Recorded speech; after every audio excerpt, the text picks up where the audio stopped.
Have you ever chased the clean feeling of being right so hard that you forgot to be kind?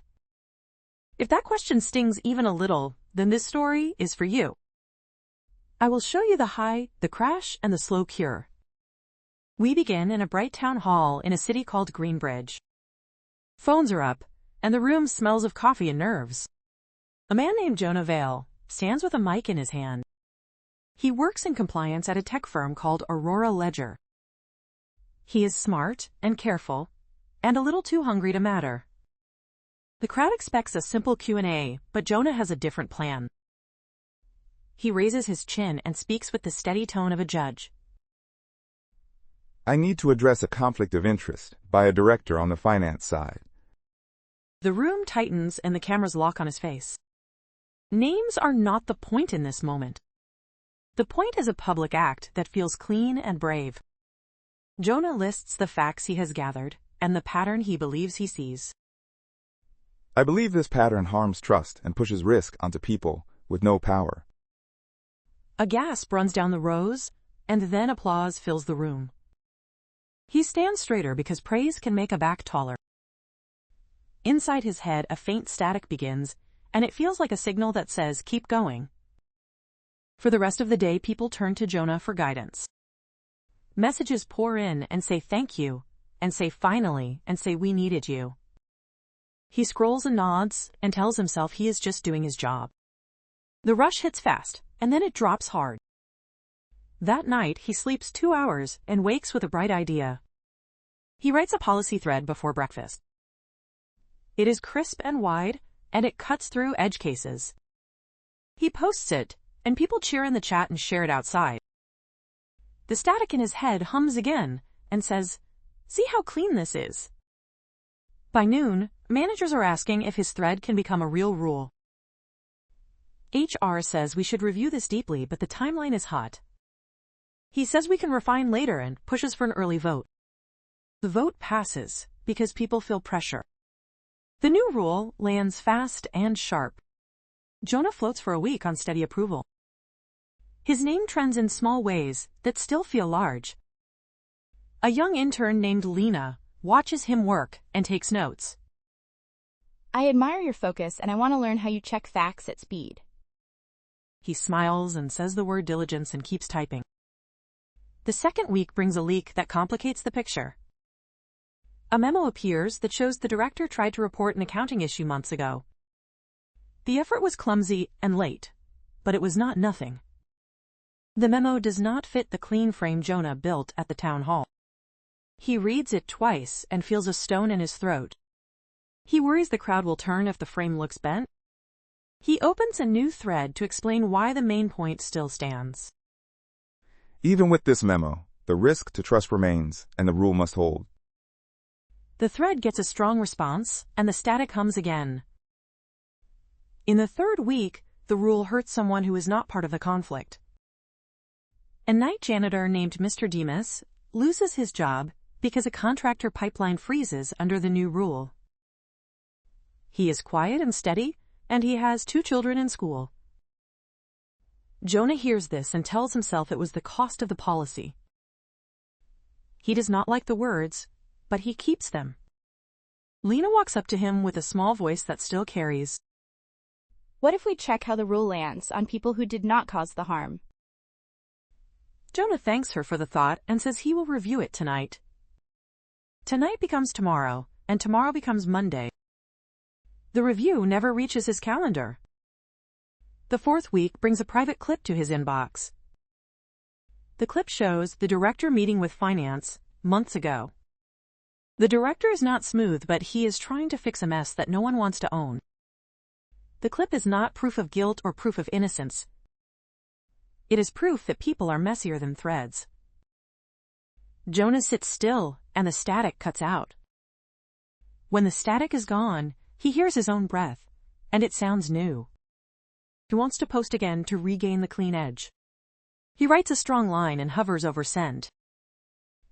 He does not send it, and the pause hurts more than he expected. That night, he opens the pinned memo that he never read. He sees a detail that would have changed his first speech. He closes his eyes and thinks of the town hall and the cameras. He thinks of Mr. Demas packing a box. He thinks of Lena waiting for a review that never came. A day later, the receipts go public in a messy thread that no one controls. People ask why he ignored the memo. People ask why the rule was so wide and so fast. The crowd that once cheered now waits for a stumble. HR offers a path to a smooth apology that can reset the mood. They suggest a soft video with careful words and a quick arc back to normal. The pitch is kind and polished, and it would work as a product. Jonah nods, but his stomach says no. He goes home and listens to a voicemail from his mother. Baby, I only want to know if you are sleeping and eating. He is not sleeping, and he laughs once at the truth of it. He walks at night, and he clears his head as he walks at night. He sits on a bench and takes stock without the crowd. He can keep chasing the high, or he can learn a slower cure. The next morning he asks to meet the director in a small room away from cameras. The chairs are better than the coffee, and that helps. They sit across from each other and use plain words. You were right that trust was breaking, and you were wrong about me. Jonah lets the sentence land, because landing is the work today. I wanted to be useful, and I also wanted to be seen as useful. The director nods, because pride and fear travel as a pair. I was slow and careful, and I also feared being blamed for the mess. They do not trade blame, as if it were a ball. They trade pressure and detail, and cause and effect. They agree to make a repair plan that does not trend. Jonah writes an apology that fits on one page.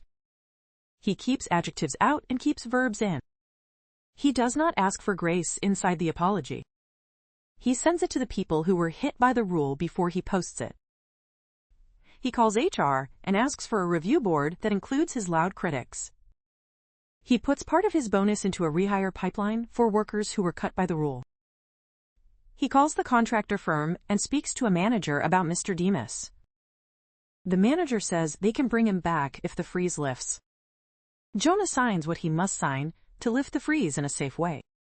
He does not post a thread about it because a fix is not a show. The algorithm looks away and finds a new topic for the day. Jonah walks to Lena's desk to say thank you for the hard question. Her desk is clean and her badge is gone. She resigned last week and left a small note under the keyboard. The note says 2 words that he cannot ignore. Check first. He folds the note and slides it where his ID used to sit in his wallet. It is neither a prize nor a scar. It is a tool. Weeks pass, and things get quieter and better at the same time. The repair board meets on Thursdays and speaks in short, clear lines. They test policies on people far from the stage before they vote. They ask who pays when we act and who pays when we delay. They make a habit of naming bystanders and keeping them safe. Jonah keeps his phone face down during these meetings. He writes notes by hand, so his mind stays slow and sharp. He goes home earlier, and the static does not return.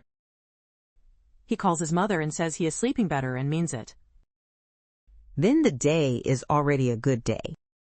He walks by the lobby at noon and sees Mr. Demas in a new uniform. They nod to each other because some thanks do not need words. Jonah does not chase praise, and praise stops chasing him. He learns to work in a slower and steadier way. This work builds trust that lasts beyond a post. A month later, the company holds another town hall. The lights are the same, and the chairs are the same. Jonah stands again, but his body feels different. He is steady, and his hands are open. I want to talk about how we check first and how we hold standards with care.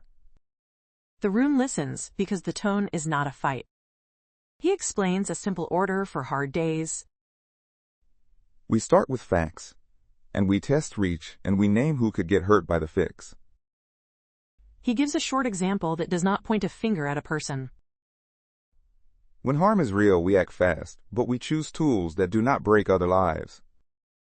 The applause is brief and human, and it is enough.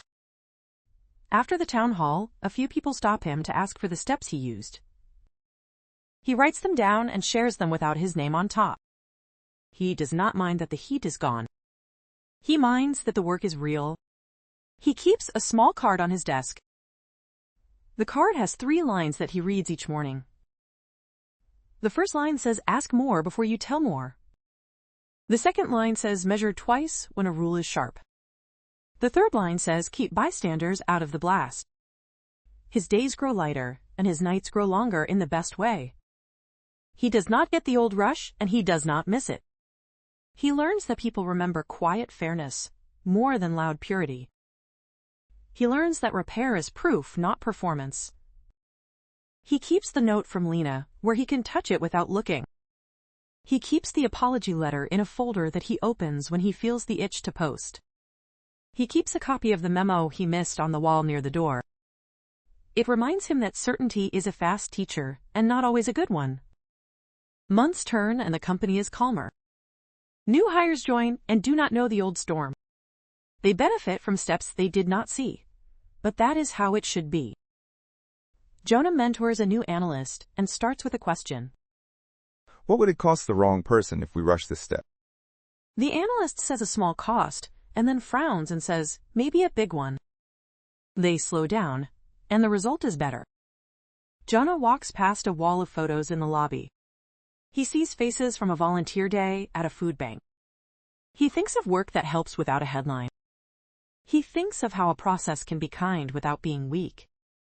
He thinks of how power can do less harm when it starts with listening.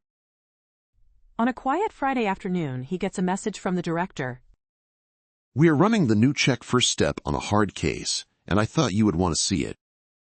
Jonah walks to the small room with the bad coffee and smiles. The board is there, and the talk is plain. They ask what we know and what we guess. They ask who pays and who decides. They write a plan that hits the harm and spares the bystanders. They sign it, and no one takes a selfie. The door opens, and the room empties into a normal day. Jonah stands alone for a moment in the hum of the building. He listens and hears only air and footsteps. He understands that this is peace, not silence. He understands that he will still make mistakes and that he can repair them. He understands that the story he is in is not about being pure. It is about being fair, when fairness costs you pride. He walks outside, and the late sun rests on the glass towers. He buys a sandwich from a cart and says thank you twice. He sits on the same bench where he chose repair. He texts his mother and says he is eating. Then I can sleep and you can work and we are both fine.